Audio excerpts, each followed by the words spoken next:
All right, welcome to the Field of 68s After Dark, the only college hoops nightly show where we break it all down and also bring on the top players and coaches to get their takes. Tonight, we'll be joined by the coach of the number one team in the country, Baylor Scott Drew. We'll also tell you whether Memphis is back, if we're buying Texas, who makes it from the ACC if the season ends today, and who is the luckiest team in college basketball.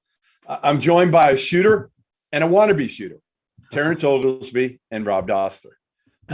Listen, guys, it wasn't the slate that we were hoping for because of COVID cancellations, but we did have some big-time matchups, including two of the four unbeatens left playing in Ames, Iowa tonight or today. Number one, Baylor and Iowa State. Baylor came out on top, which was no surprise, boys, because they have come out on top of a lot of games lately. I mean, they just roll. They roll, and that's what Scott Drew and the Baylor Bears do these days. Was it a surprise? I guess what was your biggest takeaway from this, Rob? Was it, to me, it might have been Iowa State sticking around because I thought it could be a blowout. I mean, if you're saying that a team that was able to find a way to fight back and cover 8 points on the final couple of possessions, thanks to missed free throws at home in Hilton Coliseum. If you're telling me that's what Hilton Magic is right now, then to me, that's not, you shouldn't be thinking that Iowa State is really all that good. I think it says a lot about Baylor because I do think that Iowa State is good. They've been terrific defensively this season. It's something where there's a toughness to that team that we haven't necessarily seen in like the last decade or so, that they really win games on the defensive end. And Baylor went in and put up 41 points on them on the road in the first half like it was nothing. And I mean, look, James Akinjo, he's been awesome. We thought he was going to be really good. I think he's been better than most people expected. I think you had him as a preseason first-team All-American. He's living up to my expectations. Yeah. And I mean, LJ Cryer stepping in after averaging 3.5 points last season, coming in and being the guy that he used to score. Like they're really, really, really good. Tio, I know you were impressed by Akinjo today.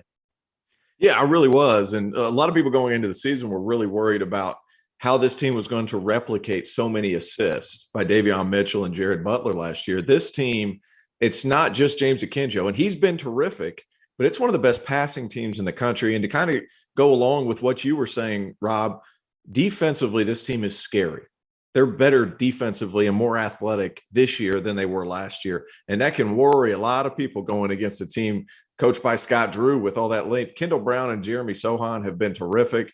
Both of those guys defensively pose so many problems for people. And Sohan, out of nowhere today, 4 of 4 and 1 of 1 from 3. And a couple of those guys were really tough shots. And you know what else it is, T.O.? The two big guys that they have on this team are guys that are perfectly happy just going out there, setting some screens, getting some offensive rebounds, playing some defense. Like Flo Thamba will take a foul line jumper, and Everyday John, like he shoots a couple threes now.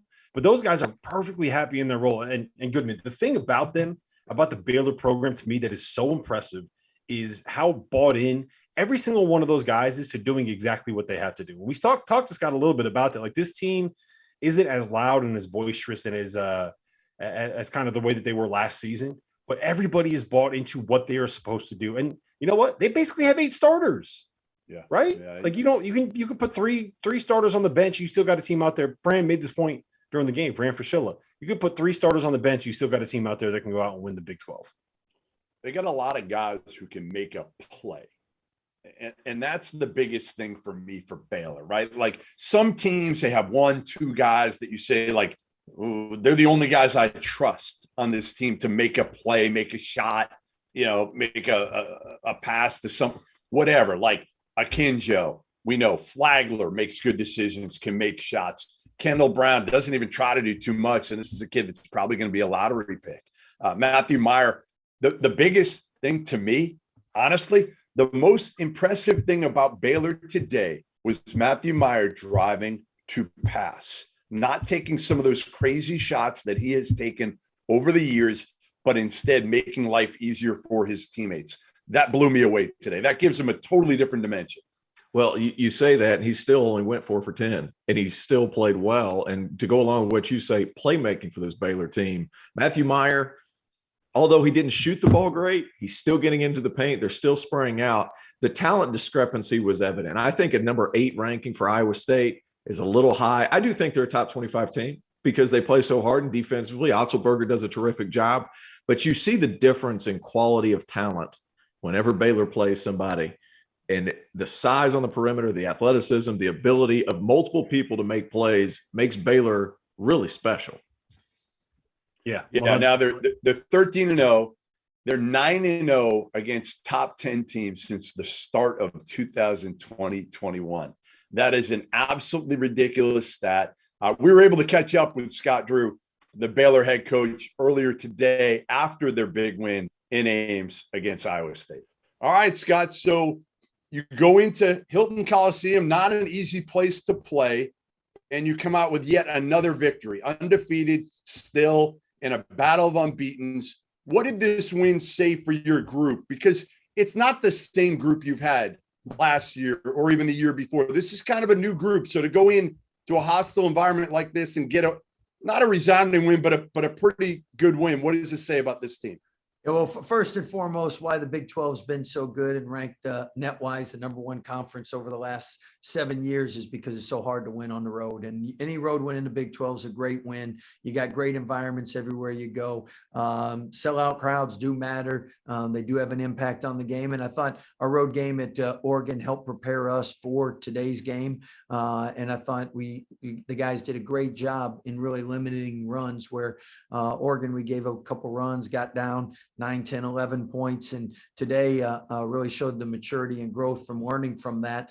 And it started with defensively limited 1 to 14 from 3, and then finishing with 16 to 10 second chance points. Coach, I think it's amazing what you've been able to do. You might be the only team in college basketball history, win a national championship, go on, become more athletic in the offseason.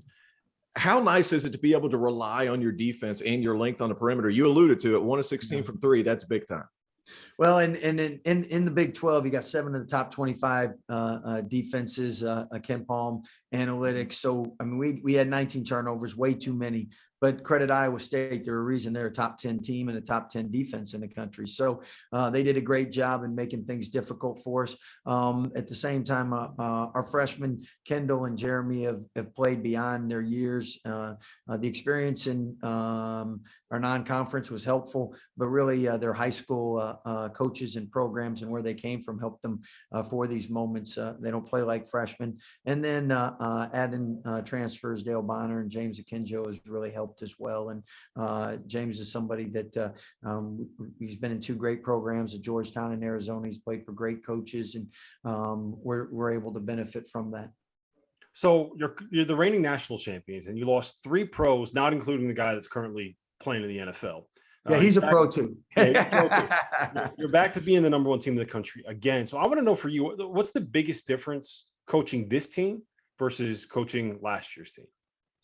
Well, I think that's a great question.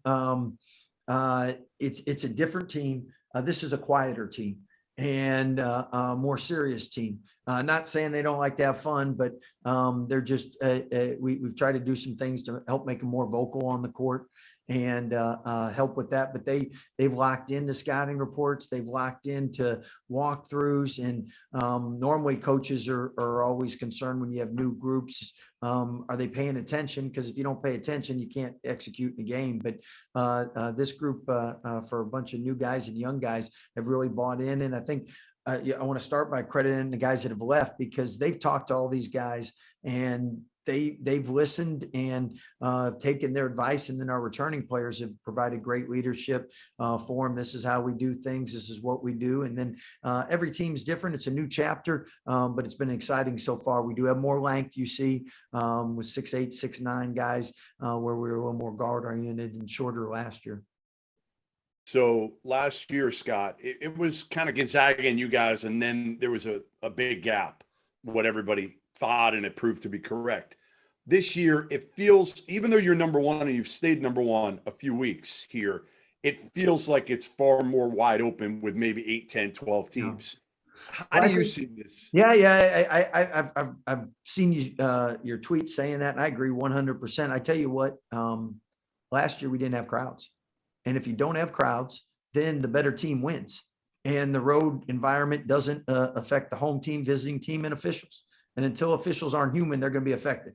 So at the end of the day, if you put us in Gonzaga last year and put us on the road playing out and sell out crowds all the time instead of 10% or no fans, I think things would have been different too. And that's what makes sports so exciting. But it's also great for the fans because they do matter and they do impact winning and they do influence winning. Looking back at last year, you lose Davion Mitchell, Jared Butler combined for over 300 assists.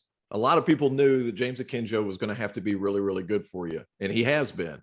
What has it been about him and this season that's enabled him to be as good as what you've needed him to be so far?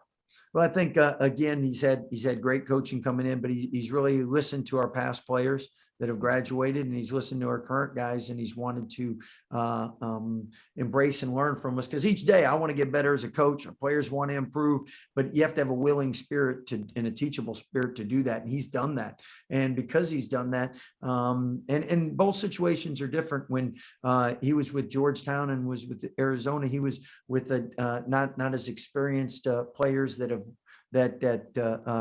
had a lot of success. I mean, Arizona was a more transition year, a lot of young guys, a lot of talent, but younger guys. In Georgetown, he was expected to do so much where basically we got a lot of guys that have put up numbers, played well, and won. So it makes it easier for him to, and he was led the Pac-12 in assists. But again, we have a lot of weapons where he doesn't have to do it all on his own. And he's done a great job in moving the ball and not having to dribble as much as needed in the past. And everywhere you play, coaches always want you to fill in that role. And what's great is most of our guys want to play in the league. If you play in the league, you got other great players around you. So you got to move the ball, share the ball, and do those things. James has been outstanding. So, Scott, it is New Year's Day today, which means you spent New Year's Eve in lovely Ames, Iowa. Actually, probably frozen Ames, Iowa right now. So I got to know, how did you ring in the new year last night? Well, first of all, in Ames, Iowa, I know our guys were in bed and weren't doing anything, so we're good there. And we got great guys, but still at 2 degrees, and I think it was wind chill -20 here with snow. There was nothing going on last night.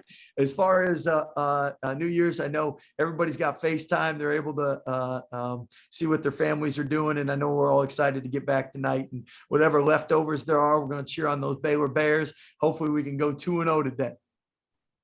Well, Happy New Year, Scott. My daughter Talia asked me to send her Happy New Year messages to you and your family. And good luck getting home and enjoying New Year's after another win, which is remarkable. I don't know how many wins you've had now in the last 3 years, 2.5 years, but there aren't many losses, Scott. There aren't many. We've been blessed, great players. God's blessed her program. And tell Talia that I love how she's decorated your room with Baylor hat right behind you, the Baylor shirts you're wearing, and you look good, my man. Take care. Appreciate you guys. Happy New Year to you all.